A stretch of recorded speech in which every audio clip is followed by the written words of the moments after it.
Denver, good morning, on our moderate line. Good morning. I was calling about the comparison between the CNN Tailwind story and Gary Webb's story, which I've been following. I saw the interview he did with Gil Noble in New York a couple of weeks back. In fact, I'm looking at it right now, the transcript of it. The thing that concerned me, that disturbed me the most about the Floyd Abrams report in the Tailwind scandal was the degree to which it seemed like a lot of the errors to me that were committed by CNN were committed by editorial people, and yet the Floyd Abrams report virtually ignores that side of the story. And my question for Mr. Webb was, before the Mercury News backed off of your story, did you find that your editors helped you make the story be a better story, or did you find that they were partly responsible for some of the misinterpretations that later came out about it? That's a good question. One of my favorite lines was when I would submit a story to my editors, and I was in the bureau about 150 miles from the main office, so you would send it up over your computer modem. I would hit the transmit button and say it's all downhill from here. I think, I'm biased, obviously. I'm a reporter, and there's a constant conflict between reporters and editors. But in the case of the Tailwind story, I thought it was significant that the producers of that show asked for an hour. And to me, if you're going to accuse the United States government of gassing our own citizens, an hour doesn't seem like too much to ask to air this story. They got 18 minutes. And the criticisms in the Abrams report were consistently over things that were left out. Now, in my case, it was very similar. I mean, I had turned in a series. It was 4 parts originally. It was cut to 3, and a lot of the things that we were criticized for not reporting were things that actually had been reported initially and were cut out to save space. And I think, that's a problem. If you're going to do serious investigative journalism and you're going to do stories implicating the government in essentially crimes of state, you shouldn't be worried about, well, should we have 18 minutes or should we have an hour? You should give these reporters the time they need to do the story right. And I think a lot of these problems we're seeing would not appear. Michael Kramer, who is the executive editor of this publication, Brill's Content, will be our guest Sunday. And on page 115 is the Q&A looking at the CNN nerve gas retraction. And we'll be talking to him for about an hour to an hour and 15 minutes. That's Sunday on C-SPAN's Washington Journal, which gets underway at 8 o'clock East Coast time. Ridgewood, New Jersey is next on our conservative line. Good morning. Hi, good morning. Mr. Webb, I was wondering if you have ever gotten a chance to look into the rumors and reports that Mena, Arkansas was a major drug transshipment center during the 80s. I think that's been reported by Micah Morrison of the Wall Street Journal editorial page, and I think Emmett Terrell's also touched on this issue. We also have an email from a viewer who asked the same question from Encino, California. What have you uncovered about Mena, Arkansas, and the Bush-Clinton involvement? Yeah, the Mena story takes up about a chapter in my book, and the reason I included it was because what was going on in Mena, Arkansas during the 1980s was very similar to what was going on in Los Angeles with this Contra-drug ring. For those people who don't know, there was a major drug trafficker named Barry Seal who was based his air fleet at Mena, which is a tiny little airport up in the mountains of Arkansas. And drugs were coming into the country. Seal was one of the biggest traffickers in the southeast of the United States during those years. And there were lots of rumors that he was flying guns south. And Micah Morrison from the Wall Street Journal really has been the only reporter to treat this as a serious issue and to actually do some investigation. There had been a story that was done a couple of years ago by Roger Morris and Sally Denton, initially for the Washington Post, called The Crimes of Mena, which took a look at Seal's personal records and drew a very chilling story about how law enforcement investigations into this drug ring and this money laundering operation were quashed.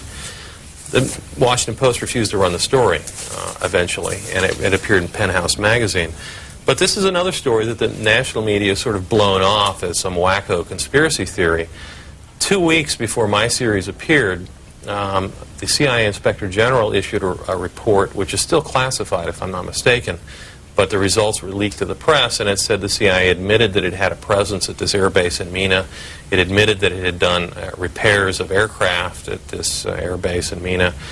And this is a story that sort of came and went. I mean, Jim Leach's banking committee was supposed to have done an investigation. It may have actually done one, and I don't think those reports have ever been released, or his findings have ever been released. If you've just joined us, we're talking with Gary Webb, who is the author of Dark Alliance. His father was a Marine officer, so you grew up throughout most of the country, Right. I understand.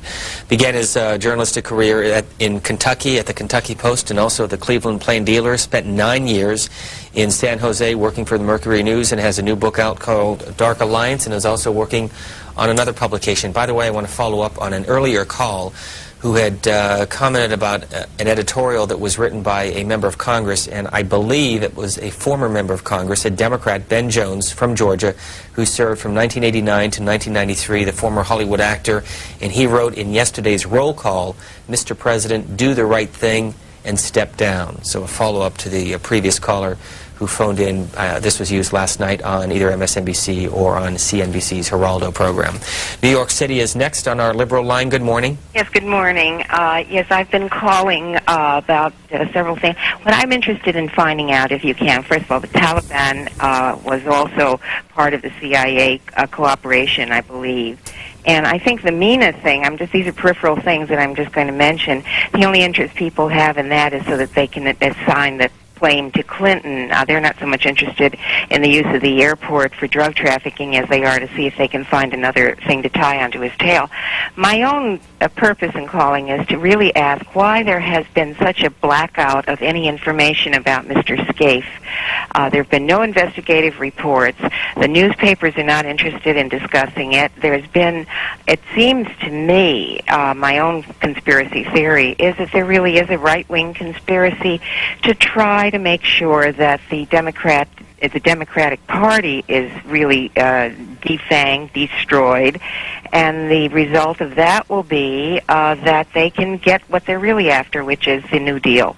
It just seems to me that the same old enemies have gotten together with a lot of money. A lot of reporters are certainly in the loop. Many of them admit that they have been on the receiving end of help. The newspapers are now owned by right-wing owners, and the purpose is to get at public education, to get at the medical services to the poor, to get at erasing the environmental laws. Best way to do it is to make people so sick and tired of voting that no one... We had lost that call. I'm sorry to the caller, and I apologize. That was my mistake. I inadvertently did hit the button. But you asked about Richard Mellon Scaife, and so I'll follow up and ask you to respond to the caller's comment. And again, I apologize. I think that's a good question, and I believe that's who Hillary Clinton was referring to when she talked about this vast right-wing conspiracy to tar the president.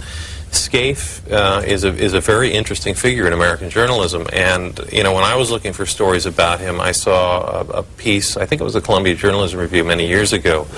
There was a very definitive look at who Richard Mellon Scaife was, and I think it's good to look at the people who own the media, and I think I think Scaife has sort of gone unexamined, but there was that David Hale story for a while down in Arkansas where they talked about the American Spectator and possibly money being paid for people to become witnesses in the Paula Jones case, and Scaife got a brief mention in the media as a result of those things, and then the story just went away. And a lot of people laughed about Hillary Clinton saying a vast right-wing conspiracy, but I think there's something there worth looking at, and that's who owns the media and how much of it sort of reflects their ideological bent. So you agree with the caller's argument? I agree that it's an issue worth exploring, definitely, and the press has done a really rotten job of. An email from John Andraco. I am appalled that you would have Gary Webb on your program. There he sits mouthing anti-government garbage about how Tailwind was stopped and how the question is still open as to what happened. He has no business on a credible program with his bias against the government. He must be a product of his times and a typical California nut. There have been too many investigations into the drug charges to have his idea promoted as truth. The moderator sat there, referring to me, and questioned him as though he believed this nonsense about Tailwind. Unbelievable for C-SPAN. Well, I think as a reporter, you've got to have some sort of an anti-government look at it to cover them fairly. If you're pro-government, who needs you? My view is that when you're a reporter, you're supposed to be reporting things the government doesn't want you to report, not the things the government wants you to report. They have millions of people on the payroll who are happy to tell you all the great things that our government is doing for us, and that's fine, but it's not the press's job to be cheerleaders for the government. Gary Webb with us for another 10 minutes or so, and then later we'll take you to Detroit, where the C-SPAN school bus is parked, and talk to a couple of reporters from the two newspapers in that town. Long Island, New York, good morning on our moderate line. Good morning. Am I on? You sure are. You know, I just heard this gentleman say that a reporter could be you're either anti or pro-government. I don't think you should be either. I think that what you should do is examine that statement, sir. Well, in fairness to him, I don't think that's what he said.